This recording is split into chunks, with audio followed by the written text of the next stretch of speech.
Bienvenue donc à notre musée scientifique qui est consacré ici au Becquerel.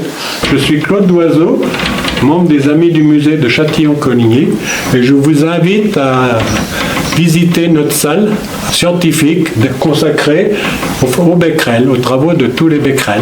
4 savants qui ont été à Châtillon-Coligny. Les Becquerel, c'est une famille de 4 savants, de père en fils et de petit-fils, qui sont très importants actuellement, puisque Henri a découvert la radioactivité naturelle et Edmond les panneaux photovoltaïques. Donc on peut commencer par... Ils ont travaillé, vous voyez, ils ont fait des recherches continues sur 4 générations. Hein. Ils ont été tous les 4 académiciens. Hein. Donc on commence par le père Antoine César, dont la statue est sur la place à côté, Antoine César. Donc lui, au départ, c'était un militaire. Il a fait la campagne d'Espagne. Hein, et puis il est revenu vite et il a commencé à faire des recherches. Alors il a fait de très nombreuses recherches. Vous voyez, ça va aussi bien la thermodynamique, ça va sur la température de la Terre, le magnétisme, la température des forêts, vous voyez, c'est très large. Hein. Puis après, au fur et à mesure, ils se sont resserrés. Hein. Ici, vous voyez, c'était leur maison, qui existe toujours à Châtillon, hein. Sauf que le cèdre, il est comme ça. Alors ici, Antoine César Becquerel, qu'on a vu tout à l'heure.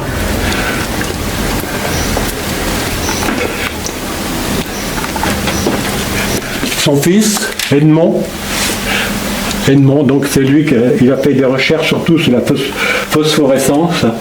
Et c'est qu'en 1939 qu'il a trouvé l'électromagnétisme. Donc c'est l'ancêtre de nos panneaux solaires.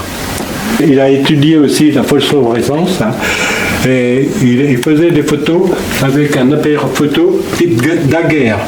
Donc vous voyez, par exemple, il a recherché les effets lumineux. Donc il y a sa vitrine où il y a ses copies, tout ça.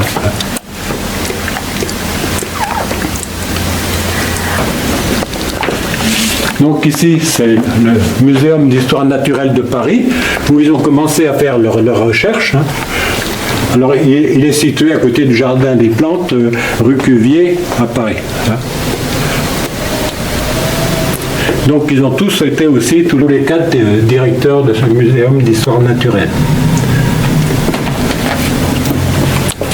Là, c'est Henri, donc là.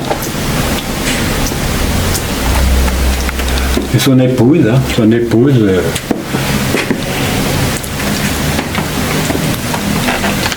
c'est les photos, faire part d'enterrement, il y a tout. Hein.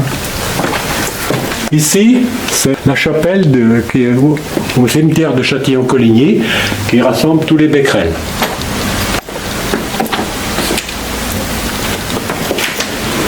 Ici, pour faire leurs recherches, c'est eux qui faisaient des instruments et ils commercialisaient aussi pour faire un peu d'argent. Hein.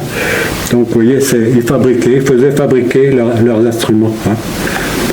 Ça, on l'a obtenu, on a fait le centenaire de la radioactivité naturelle avec la centrale de Dampierre-en-Burly. Donc à Dampierre-en-Burly, il y avait l'exposition et ici, il y avait les conférences. Et à la fin, la centrale de Dampierre nous a offert tous ces objets. Alors ici, c'est le plus important, Henri Becquerel. Donc,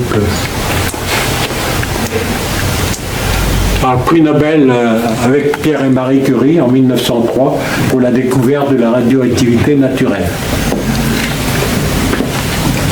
Donc ici, vous remarquerez que l'unité de mesure a été décidée par la communauté européenne en 1979 et a été adoptée le 31 décembre 1985. Donc la radioactivité, maintenant, c'est le Becquerel. Là, c'est les Joliot-Curie. Hein. Les Curie, c'est les enfants Curie aussi qui ont eu.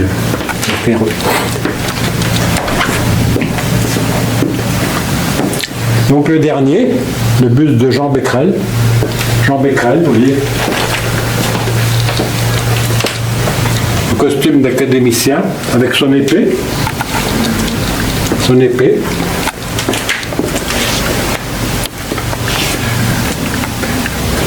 Donc, il y a son tableau. Hein.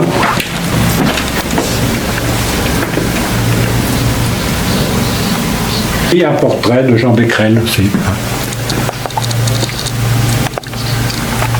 Et les Becquerel ont vécu ici, ouais, dans leur maison là-bas. Enfin, ils travaillaient, ils venaient l'été dans leur maison. Ils faisaient aussi des recherches, parce qu'il y a des endroits, ils avaient un laboratoire où encore le Gégère, il sonne.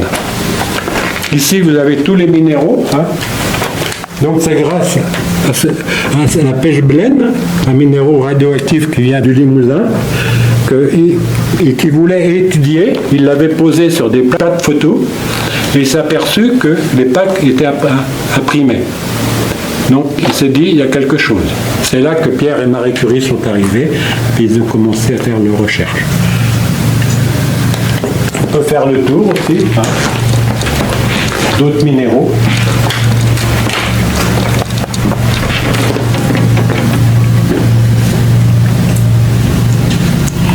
C'est la centrale qui nous a donné. Et ici, si vous regardez bien, vous allez voir que le radium, au début, ça servait à tout. Ça faisait pousser les cheveux des femmes, des hommes, ça faisait disparaître les poils des femmes, vous voyez. Ils en donnaient aux animaux, ils en mettaient dans les couches du bébé. Et puis ici, vous voyez, c'est les réveils avec les flèches qui étaient phosphorescentes la nuit, donc c'était radioactif. Ils ont été supprimés. Ça, c'est un habit d'académicien qui leur appartenait.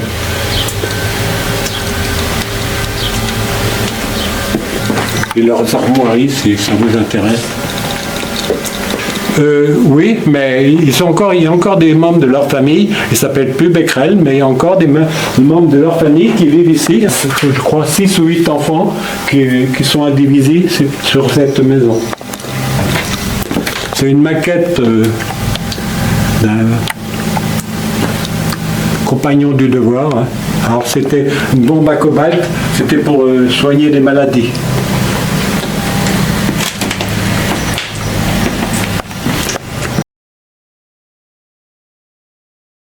On a aussi une salle dédiée à Colette. Hein. Colette a été arrivée à Châtillon, elle s'est restée à peu près 2 ans, hein. Elle s'est mariée, on l'a pu retrouver. Pourquoi elle est venue à Châtillon? Parce que son demi-frère, Achille Robineau Duclos, était docteur à Châtillon-Coligny. Mais pour plus de renseignements, vous pouvez aller à Saint-Sauveur où vous trouverez la maison Colette, réhabilité, ainsi que le musée Colette. Ici, c'est les photos de son frère Achille, qui était passionné de photos, vous voyez.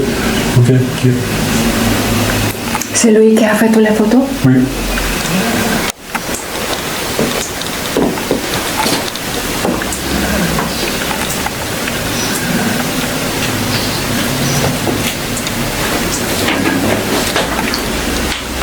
La dame la plus importante pour nous, ici, hein, c'était sa mère, la mère de Colette, qui est restée une vingtaine d'années à Châtillon-Coligny, et sur lequel Colette a fait un livre, les lettres de Sido. Ils sont tous enterrés à Châtillon-Coligny, au cimetière de Châtillon-Coligny, sauf Colette qui, elle, est enterrée au Père-Lachaise. C'est la première femme, quand même, qui a eu des obsèques nationales.